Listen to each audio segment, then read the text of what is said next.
चंडीगढ़ के मेयर चुनाव में ऐतिहासिक फैसला आया है। हम सब ने देखा कि किस तरह से चंडीगढ़ के चुनाव में साफ साफ था कि 20 वोट इंडिया गठबंधन के थे, 16 वोट बीजेपी के थे।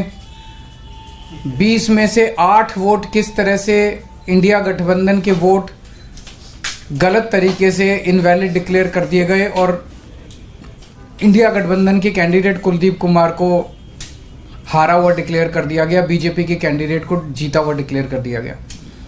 मामला जब सुप्रीम कोर्ट में गया तो सुप्रीम कोर्ट ने बहुत जल्दी सुनवाई करके और आज जो पूरा जो प्रोसेस भी था, किस तरह से माननीय सुप्रीम कोर्ट ने सारे बैलेट पेपर मंगाए अपने पास, बैलेट पेपर खुद देखे और आज रिजल्ट डिक्लेयर कर दिया। ये मुझे लगता है कि भारतीय इतिहास के अंदर शायद पहली बार हुआ है।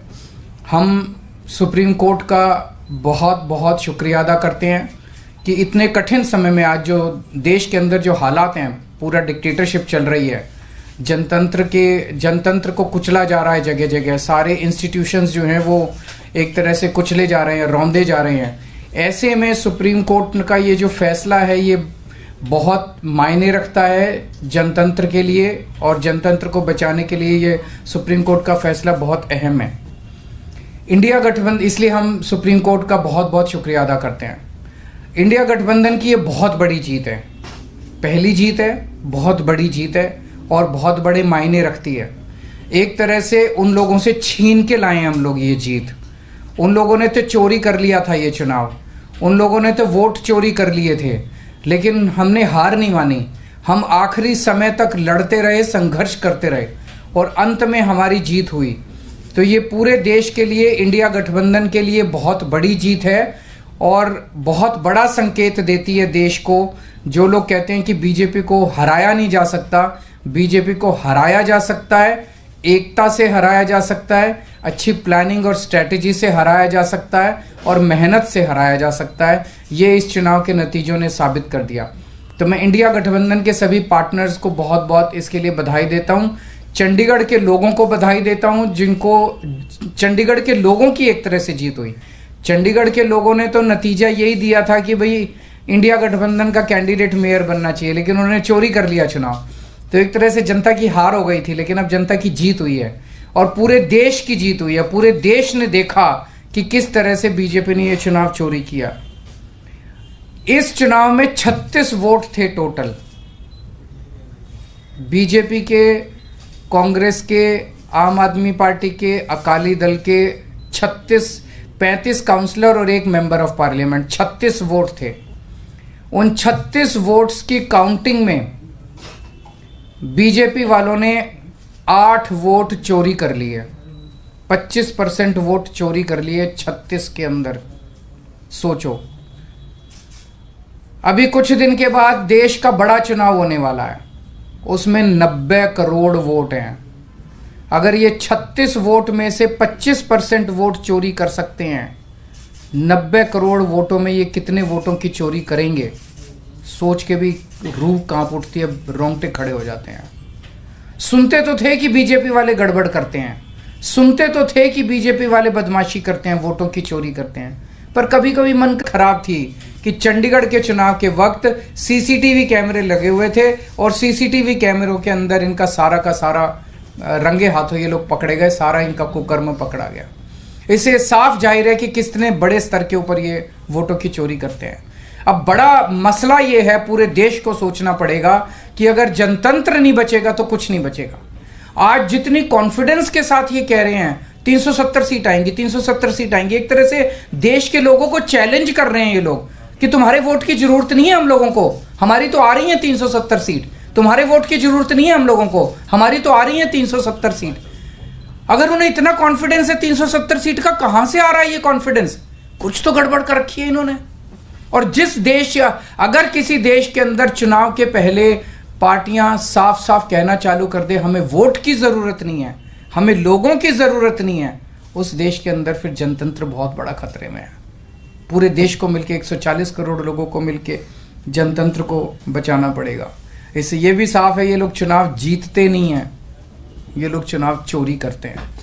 आज ये पूरे प्रकरण ने चंडीगढ़ कि पूरे चुनाव ने इन लोगों को बेनकाब करके पूरे देश के अंदर बेनकाब कर दिया इन लोगों ने, दूध का दूध और पानी का पानी हो गया।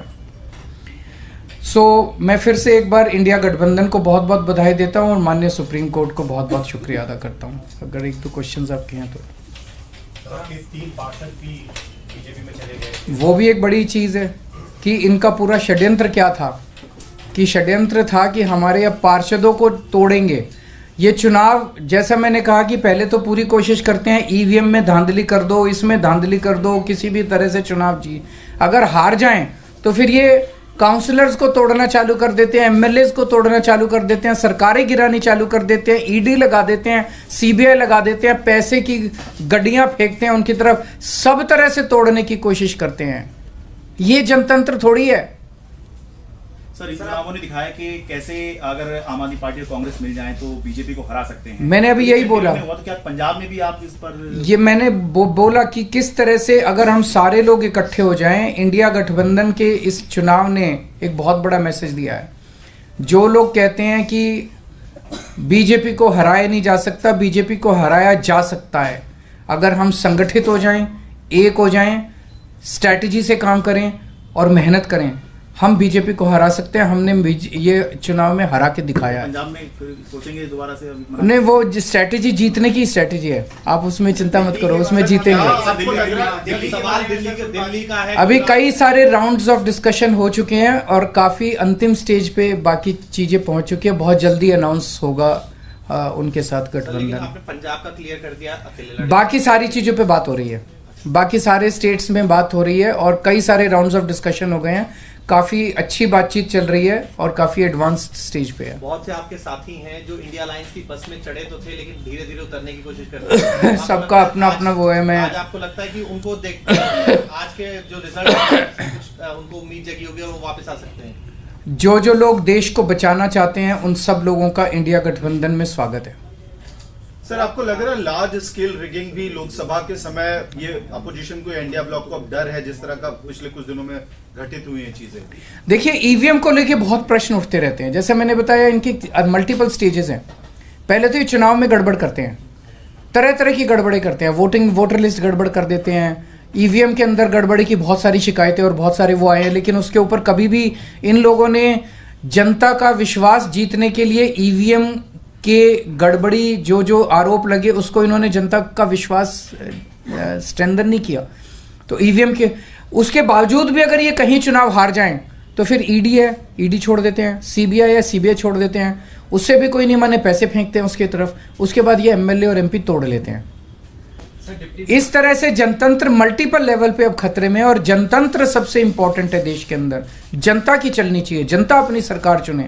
अगर जनता की नहीं चलेगी और एक किसी व्यक्ति को अगर ये अहंकार हो जाएगा कि हमारी तो 370 सीट आ रही है, जनता की तो जरूरत ही नहीं है, 140 करोड़ लोगों की मुझे क्या जरूरत है, मेरी तो 370 सीट आ रही है, तो उसके बाद जनता कहां जाएगी? जनता अपना घर बैठे, वो कह रहे हैं कि जनता घर बैठे, हमें तुम्हारी जरूरत नहीं है। डिप्टी मेयर और सीनियर डिप्टी मेयर का भी होना है, उसमें कितने आसपास था? उसका मैं डिटेल्स पता करके बताऊंगा, क्योंकि मुझे नहीं पता अब लीगल क्या पोजीशन है। मेयर डिप्टी मेयर का चुनाव कराता है, तो चूंकि वो मेयर नहीं रहा, उसने चुनाव कराया, वो भी दोबारा